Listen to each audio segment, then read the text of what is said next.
Good afternoon. Oh, it's nearly evening now. So I've been out with another landlord today, going through their situation. So as I mentioned this morning, this landlord has got a property fully managed by a letting agent, but for some unknown reason, he now has £7,000 worth of rent arrears. The letting agent said they've tried everything, they've served notice, but when we actually got there, the situation wasn't like that at all.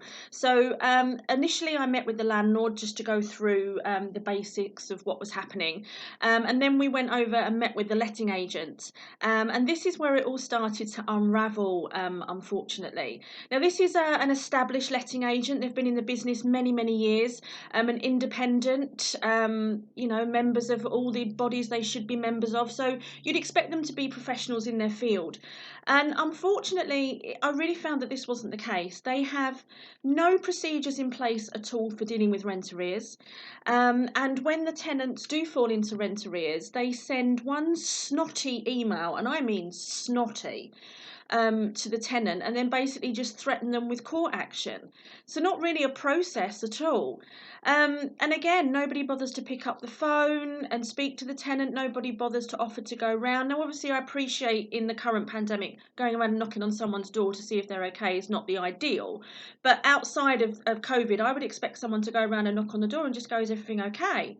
So that's exactly pretty much what we did today. I picked up the phone again and spoke to the tenant. This is a family, a husband, wife, and 3 children. And basically, they've just got themselves in a bit of a pickle, to be honest with you. There's no intention there of not paying rent. They were furloughed. They didn't really know what to do. They didn't know where to go for advice. They stopped paying the rent on advice from a friend. And it just kind of spiraled, really. And then when they got the snotty letter and the threat of court action, they just kind of buried their heads. And they got to the point where they were just really a bit too scared to open letters, didn't want to pick up the phone, didn't want to do anything. So with their agreement, I went over to meet with them today, which was only around the corner from the office, so that wasn't too bad. And again, only around the corner from the office, somebody could have popped there in their lunchtime, do you know what I mean? So I went and met with them, obviously making sure that I abided by all the COVID rules. I had my hand sanitizer, wore my mask, etc., social distancing and all that. Went in and spoke to them. Lovely couple, really, really genuinely nice people. Kids were at school. They just got themselves into a position where they just didn't know which way was up. So we had a look at their finances. I did a financial assessment with them, which is basically a bit just like a budget. You know, what's coming in, what's going out, what other debts have they got, to see where we are. Now they've got, I'd say, probably quite a substantial amount of priority debt. Now, priority debt is something that has huge consequences. So, for example, you could go to prison, or there's a hefty fine, or you could lose your home. Those sort of things are priority debts. So, it'd be your rent, your mortgage, council tax, that sort of thing.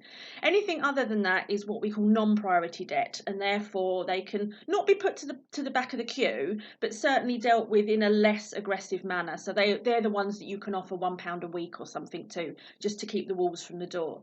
So we looked at the priority debts and we looked at where the money was coming in, and we actually realised that there was more money coming in than they thought.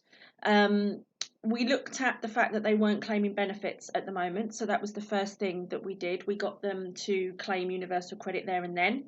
On the journal, as they were filling it out, I sat there with them and helped them fill it out, because it was the first time they've ever had to claim. And again, I made sure that on the journal they've put that they want the rent paid directly to the landlord. So as soon as that's processed, the housing element will be going directly to the landlord. Now, I also spoke to them about clearing the rent arrears and what's the realistic aspect of that happening. And looking at the finances, there's not a lot of spare cash at the end of the month to start putting towards rent arrears. So I said, okay, let's leave the rent arrears where they are for the moment and look at what we're doing moving forward. So absolutely, it's possible for them to pay the full rent moving forward, especially now they're in receipt of benefits. So what I then did is went back to the landlord and said, look, this is the situation. You're going to get full rent from this point onwards once universal credit kicks in. What are we going to do about the rent arrears? Now, the options for the landlord, obviously, is always number one, you can write it off. He didn't particularly want to do that because obviously like most people in this industry, you're renting these properties out to make a profit. You're renting them out because it's a business. You're not doing it because you're a charity. But the realism in this current situation is there's not a lot, like I said, a lot of money left over. And there's not really, realistically, if he does an attachment to the benefit, so you can fill out a UC47 form, apply to DWP and get a third party deduction. So that will start taking, I think it's a maximum of 20% of their standard allowance to start paying off towards the rent arrears. Now, if you start removing someone's standard allowance, you start removing their ability to pay for other things. So at the moment, they're really living on the line here. There's not a lot of spare cash. So they're both still in employment, furloughed, on lesser hours, that sort of thing. Moving forward, they're not expecting to be made redundant. So what I've agreed with the landlord is that the rent arrears will sit in a box, still there, and as soon as their circumstances change, they will make a payment plan. Now, for the landlord, that wasn't what he wanted to hear, but when I started to explain to him the actual cost of eviction, the length of time eviction is going to take, he then said, actually, do you know what? Maybe this is the best option. I mean, I walked in that property and it was immaculate. They're really looking after that property. That's their home. Picture the families up on the wall. You know, it's a really well-loved family home. And it would seem a real shame to have tenants like that kicked out just for the sake of this particular pandemic has put them in financial difficulty. Now, the one thing that I couldn't manage to do here, unfortunately, is find any grant funding specifically to do with occupation, which is something I really like to do. But what I did manage to do after coming back to the letting agent's office was actually sit down and have a phone call with the local council. Now, obviously, this was a kind of off-the-cuff conversation, a what if. I didn't give away any property details, tenant details, nothing like this.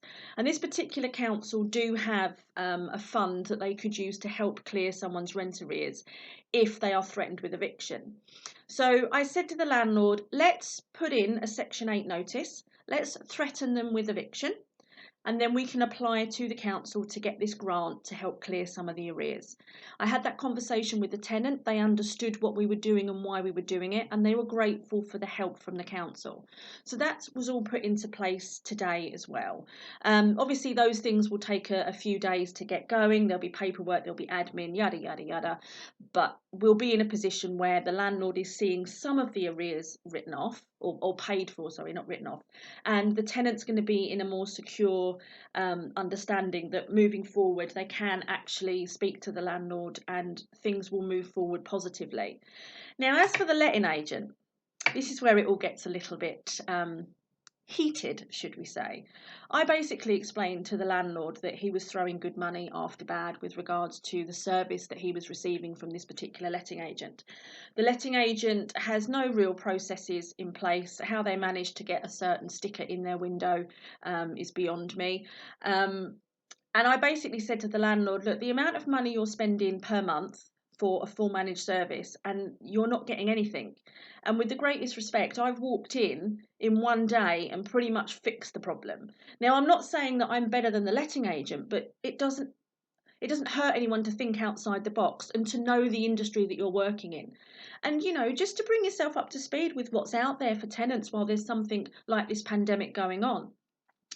So after a long chat over several cups of coffee, so I won't be sleeping tonight, the landlord has decided to disengage the agent.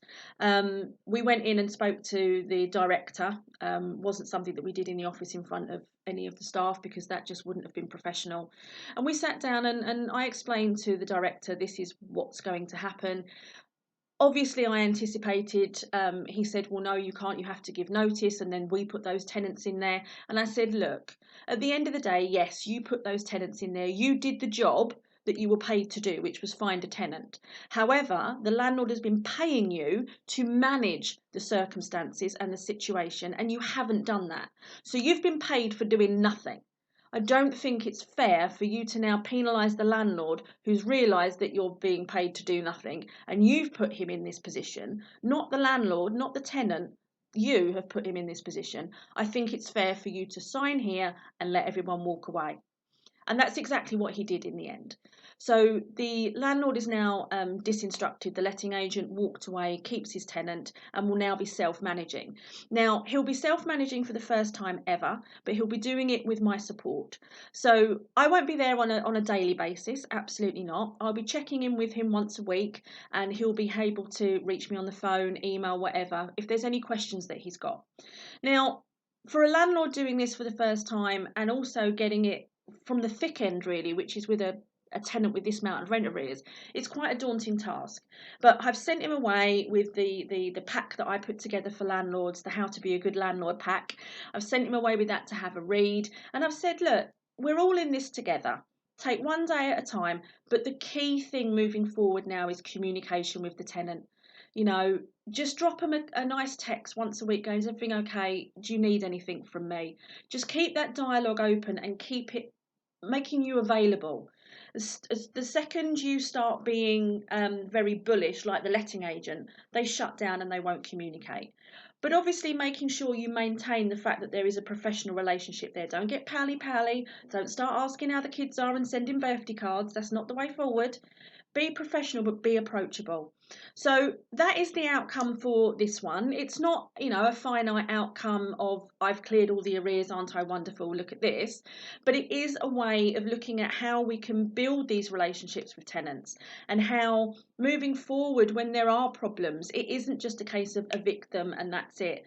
We can solve these problems. Sometimes the solution takes a little bit longer than immediate, but a solution is better in this situation.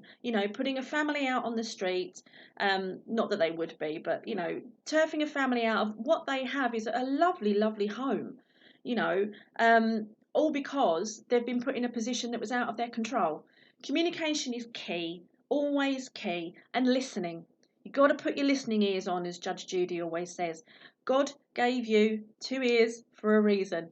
So thanks very much for tuning in and listening to this update. I will do some more for you as I go through the different cases with people, and hopefully you enjoy them. So thanks very much. Take care.